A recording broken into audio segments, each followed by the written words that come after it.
Came home one day after school as a 10-year-old to find my much-loved lifelong Chihuahua in the vice grip of the jaws of the pit bull next door who had escaped its enclosure.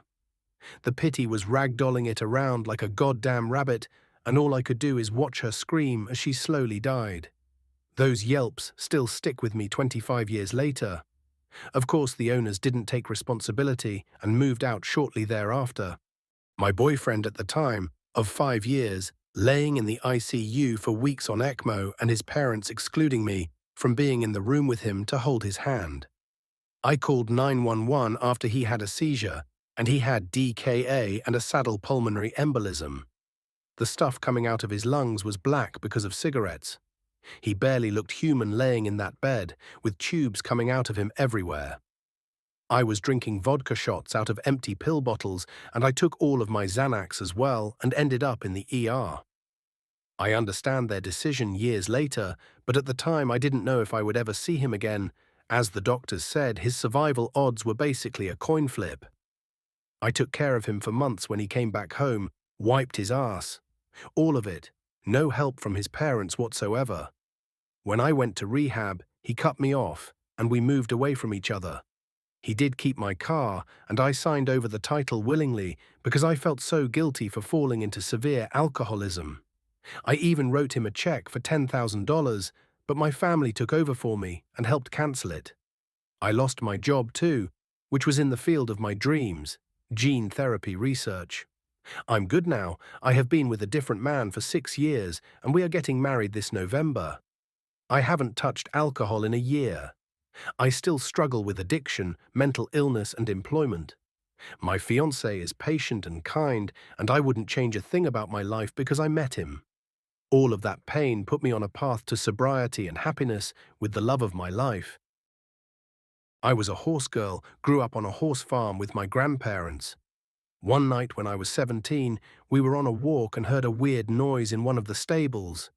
My grandfather rushed over, gun in hand, to check it out. I followed.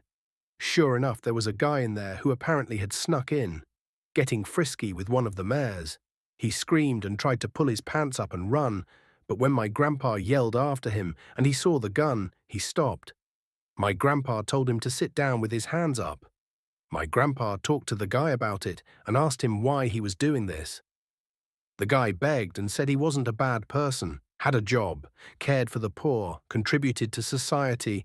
He's just had this weird struggle for a long time about horses and doesn't know why it's so appealing to him, but he doesn't want to harm anyone, and begged Grandpa not to ruin his life.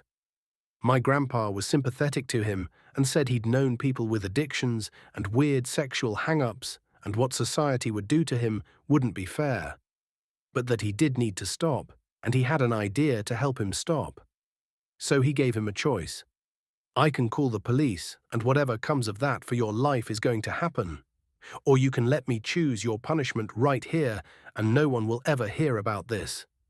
It won't kill you or maim you, and you'll be out of here by tomorrow, but that's about all I can promise. You're not going to like it, but I think you need it. The guy, of course, chose the latter. My grandpa asked me to fetch him some rope and horse tack from the adjacent shed. He tightly bound the guy's hands together behind his back, led him to a stall with one of the horses in it, and helped him aboard, facing backwards.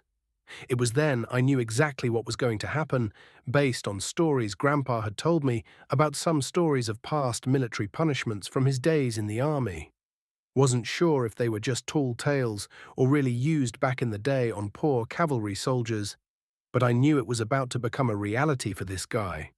Grandpa made him start to bend his head down, using his hand to help, until the guy was bent over with his face an inch away from the horse's ass. He asked me to use my hand to keep his head in that position as he bound up the guy's legs, and then came back to use the rope to secure his neck, binding his head in place. He was quick about it too. The guy, of course, was shocked and horrified, saying, "Yuh, not this, please. I won't come back, I promise."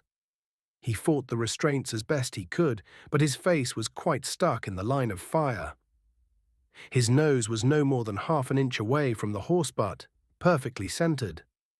My grandpa told him he'd be released the afternoon of the following day, Nearly 12 to 15-hour punishment. He wasn't having his excuses. You wanted to be intimate with horses. I'm giving you what you wanted. You at least ought to know to stay on your own property and not scare people at night if you must indulge in this. But something tells me after tonight, you're not going to want to look at a horse for a very, very long time. I'm doing you a favor in the end. It was almost like the horse knew, too. The guy called out, "You can't do this." Component placement, and I kid you not, the very next second, the tail went up and the horse let out the longest, nastiest sounded 12-second-long horse fart. I immediately backed out of the stall and instinctively laughed. Looking back in, it was not a laughing matter for the guy. He immediately started gagging something horrific, making the worst disgust noises I'd heard, and promptly puked. Took him a solid 2 minutes to stop retching. And the horse was fine, of course. Many of the horses were used to carrying things strapped to them, like deer after hunts, etc. Certainly did not envy the guy being stuck there for hours. Oof. Truck versus pedestrian accident in front of my house. I was one of the first to arrive on scene to help, while others called 911. I thought I'd direct traffic or something, because I'm generally useless in emergencies. Shock is one hell of a thing, though. I knew that the pedestrian was in great distress and peril. I knew that something was wrong or different about her leg, but I couldn't quite put my finger on it. When some guy tried to help her stand up, I directed all of my attention towards stopping that idiocy. I pushed him away and made her lay back down flat. I sat with her and kept her conscious. After a few minutes, a nurse practitioner who had been driving by stopped to help me until medics arrived. It took the first responders 20 to 25 minutes to get there, despite the fire station being 1 mile from my house. The pedestrian's leg had been degloved from mid-thigh to ankle, and an arterial artery had been severed. Had I not kept her conscious until the ambulance arrived, and had the nurse practitioner not stopped to help by using her hands and fingers to clamp that exposed artery shut until the ambulance arrived, the pedestrian would have died. My mother had Alzheimer's. We couldn't safely care for her, so she had to live at a memory care facility the last 6 months of her life. When we were younger, she made us promise to never put her in a nursing home. Every Sunday, I'd pick Dad up after church, then go get Mum. She loved her weekly Dairy Queen trips. Dad, well, he had to be the center of attention. Mum wanted to hold hands. He wouldn't. He got upset when I had to help Mum get in the car. Stuff like that. I had to put on the child lock so Mum didn't try to exit a moving car. The worst part for me was hearing her cry in the back seat on the way back to memory care. Please let me come home. I'll be a good girl. And having staff distract her so I could leave after visiting her. Otherwise, she'd try to follow me out crying, "Don't leave me." To this day, I hear her voice saying those words. I wish I could have taken her home with me. But there was no way I could keep her safe and cared for properly. I was at work at a fast food place. Just started working here, literally only my 3rd day. Standing in the drive-thru, and someone came speeding up the street. Ran off the road into a van and got the front half of their car stuck in the van, flipped the van around and hit 2 other cars. This was like 10 or 20 feet away from me. The car was immediately on fire. The manager was in the bathroom, so I started evacuating everyone from the building and grabbing extinguishers to give the police that were instantly there, and before we could even get the extinguishers to the car, it exploded. At least 4 people blew up. 2 bodies confirmed, 2 rushed to hospital. I heard the screams as they burned to non-existence. I saw it all happen.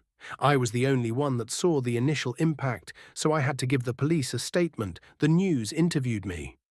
Before the car exploded, some people rushed over to help, and one of the people in the car was climbing into the back seat to try and escape, but couldn't get out in time. The 2 people rushed to the hospital, weren't able to get out of their car before the other one exploded. Both were old ladies, and one's husband showed up a few minutes later screaming, "That's his wife's car, where's his wife?" But she was already rushed to the hospital. IDK, what to do? I'm home now.